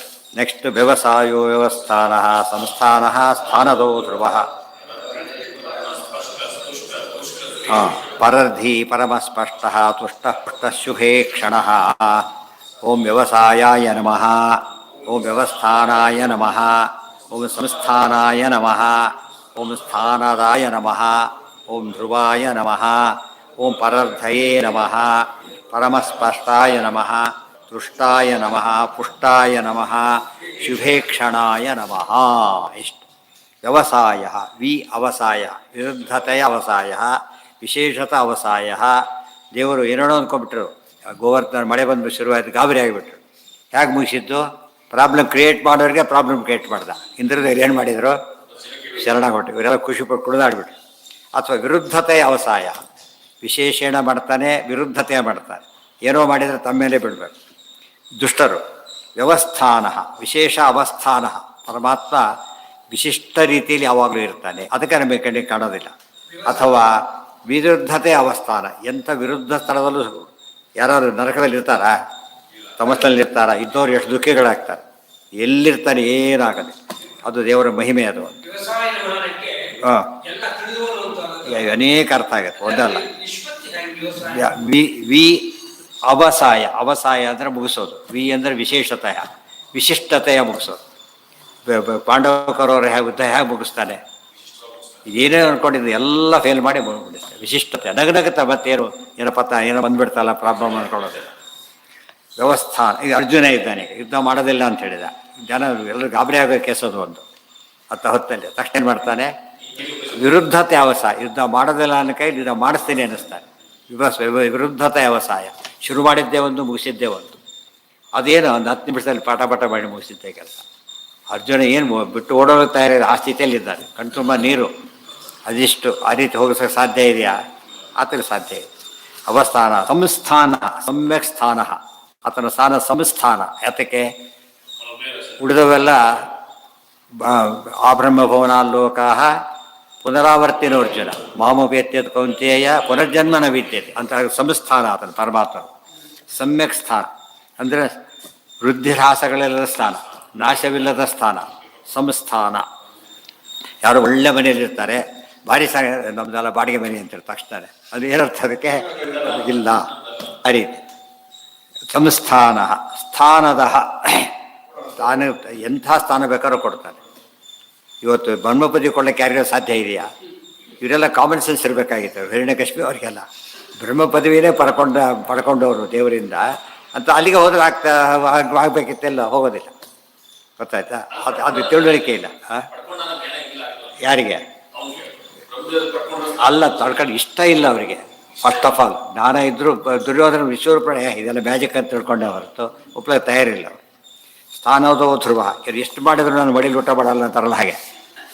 ಅದೆಲ್ಲ ಸಾಧ್ಯ ಇಲ್ಲ. ಉಪವಾಸ ಬೇಕಾದ್ರೆ ಹೋಗ್ತೀವಿ ಅಂಥವ್ರು ಇರ್ತಾರೆ, ಅವೆಲ್ಲ ಸಾಧ್ಯ ಇಲ್ಲ ಅಂತ. ಹಠ, ಅಂಥ ಹಠದವರು. ಧ್ರುವ, ಧ್ರುವ ಅಂದರೆ ಶಾಶ್ವತನಾದವರು. ಅದೇ ರೀತಿ ಬರೀ ತಾನು ಶಾಶ್ವತ ಅಲ್ಲ, ಭಕ್ತರನ್ನು ಧ್ರುವಯತಿ ಚ, ಅವ್ರನ್ನ ಶಾಶ್ವತ ಇರೋ. ಪರರ್ಧಿ, ಇದರಲ್ಲಿ ಬರುತ್ತೆ, ಶಾಂತೋಗ್ಯದಲ್ಲಿ ಬಂದಿದೆ ಈಗಾಗಲೇ. ಪರಮ ಪರಾರ್ಧ ಪರತಮ ಪರಮಾತ್ಮ, ಹೈಯೆಸ್ಟ್ ಅಷ್ಟಮರಸ ಅಂತ ಬಂತಲ್ಲ, ಆ ರೀತಿ ಇರಾನೆ. ಪರಾವೃದ್ಧಿ ಅಸ್ಮಾತ್, ಇನ್ನೊಂದು ಅರ್ಥ. ಇಂಥ ವೃದ್ಧಿ ಕೊಡಲಿಕ್ಕೆ ಯಾರ ಕೈಲೂ ಸಾಧ್ಯ ಇಲ್ಲ. ಇಂದ್ರದೇವರಿಗೆ ಕೊಟ್ಟಂಥ ಇದನ್ನು ಬಲಿಚಕ್ರವರ್ತಿ ಕಿತ್ಕೊಂಡಿದ್ದ, ಕೊಟ್ಟ. ಆಮೇಲೆ ಮುಕ್ತಿ ಕೊಡ್ತಾನೆ, ಅವೆಲ್ಲ ಏನು ಪರಾವೃದ್ಧಿ ಅಂದು ಕೊಡ್ತಾನೆ. ಪರಮಸ್ಪಷ್ಟ ತುಷ್ಟ, ಪರಮಸ್ಪಷ್ಟ, ಆ ಸ್ಪಷ್ಟತೆ ಯಾರಲ್ಲೂ ಇಲ್ಲ. ತುಷ್ಟ, ಪೂರ್ಣನಾದ್ರೂ ತುಷ್ಟನಾಗಿರ್ತಾನೆ. ಮನುಷ್ಯ ಊಟ ಮಾಡಿ ಮುಗಿಸ್ತಿರ್ತಾನೆ, ರಾತ್ರಿಗೇನೋ ನಾಳೆಗೇನೋ ಯೋಚನೆ ಮಾಡ್ತಾನೆ ಇರ್ತಾನೆ ಪಾಪ. ಆ ತಾಂಬೂಲಕ್ಕೆ ಯೋಚನೆ ಮಾಡ್ತಾನೆ, ತಾಂಬೂಲ ಎಲ್ಲಿ ಸಿಗುತ್ತೋ ಏನೋ. ಆ ದೇವರು ತುಷ್ಟ. ಪುಷ್ಟ, ಪುಷ್ಟ ಎಲ್ಲಿ ಬಂದಿದೆ? ಅನಸ್ತನನ್ನೋ ಅಭಿಚಾಕಸೀತಿ. ಒಂದು ಮರದಲ್ಲಿ 2 ಪಕ್ಷಿ ಕೂತಿವೆ, ಸಿಕ್ಕಾಬಟ್ಟೆ ತಿನ್ನೋತ್ತೊಂದು ಹೀಗಿದೆ, ಏನೂ ತಿನ್ನೋದಿಲ್ಲ, ಜೋರಾಗಿದ್ದಾನೆ. ಪುಷ್ಟ, ದಾಸುಪರ್ಣ ಸಯುಜಾ ಸಖಾಯ, ಶ್ರುತ್ಯರ್ಥ ಪುಷ್ಟ. ದಪ್ಪಗೈತೆ, ಅದೇ ಹೇಳ್ತಿರೋದು ಪುಷ್ಟ. ಶುಭೇಕ್ಷಣ, ಆತ ನೋಡಿದ್ರೆ ಒಳ್ಳೇದಾಯ್ತು ಅಂತಾನೆ ಅರ್ಥ. ಎಷ್ಟೊತ್ತ ಡಾಕ್ಟ್ರಿ ಕಡೆ ಬಂದಷ್ಟು ಖುಷಿಯಾಗಿಬಿಡ್ತದೆ. ಕೂತು 4-5 ಜನ ಯಾರು ನೋಡ್ತಾರೋ ಅವ್ರಿಗೆ ಭಾರಿ ಖುಷಿ. ಅವರೋಗ ವೈದ್ಯ ಆದ್ದರಿಂದ ಶುಭೇಕ್ಷಣ ಆತ ನೋಡಿದ. ಅದಕ್ಕೇನೆ ಕೀಟ ಹೋಗ್ತಿದ್ದ ದಾರಿಯಲ್ಲಿ ವೇದವ್ಯಾಸವರು ನೋಡಿದರು. ಆಯಿತು ರಾಜನಾಗು ಅಂತೇಳಿ ನೋಡ್ಬಿಟ್ಟು ರಾಜನ ಸಣ್ಣ ಪುಷ್ಟ ಕೊಡೋದಿಲ್ಲ ಅವರು. ರಾಜನಾಗು ನೀವು. ತಕ್ಷಣ ಏನಾಯಿತು, ಅವ್ರ ಹಠ ಅವರಿಗೆ, ನಾನು ರಾಜನಾಗ್ತೇನೆ, ಈ ದೇಹ ಬಿಟ್ಟಾಗೋದಿಲ್ಲ, ಈ ದೇಹದಲ್ಲೇ ಆಗಬೇಕು, ಎಷ್ಟು ಆಸೆ ಆಗಲು ಕೊಡೋದು. ಆಯ್ತು, ಹಾಗೆ ಆಗುತ್ತೆ ಹೇಳ್ಬಿಟ್ಟು ಶುಭೇಕ್ಷಣ. ಕೆಲವು ನೋಡಿದ ತಕ್ಷಣ ಏನೋ ಆಯ್ತಪ್ಪ, ಇವತ್ತು ಯಾರು ಕಣ್ಣು ಹಾಕಿದ್ದಾರೆ ಏನೋ, ಬರೀ ಕೆಟ್ಟದೇ ಅವತ್ತಿನ ದಿವಸ. ದೇವ್ರು ಹಾಗಲ್ಲ. ಅದಕ್ಕೆ ಮಂಗಲಂ ಭಗವಾನ್ ಹೇಳ್ಬೇಕಾದ್ರೆ ದೇವ್ರು ನೆನೆಸ್ಕೊಂಡು ಎದ್ದು ಬಿಟ್ರೆ ಒಳ್ಳೇದೇ ಆಗತ್ತೆ. ಸ್ಮೃತ್ವಾ ವಿಷ್ಣು ಸಮುತ್ಥಾಯ. ಆಯ್ತಲ್ಲ, 4 ಆಯ್ತಲ್ಲ, ಸರಿ, ನಾಳೆ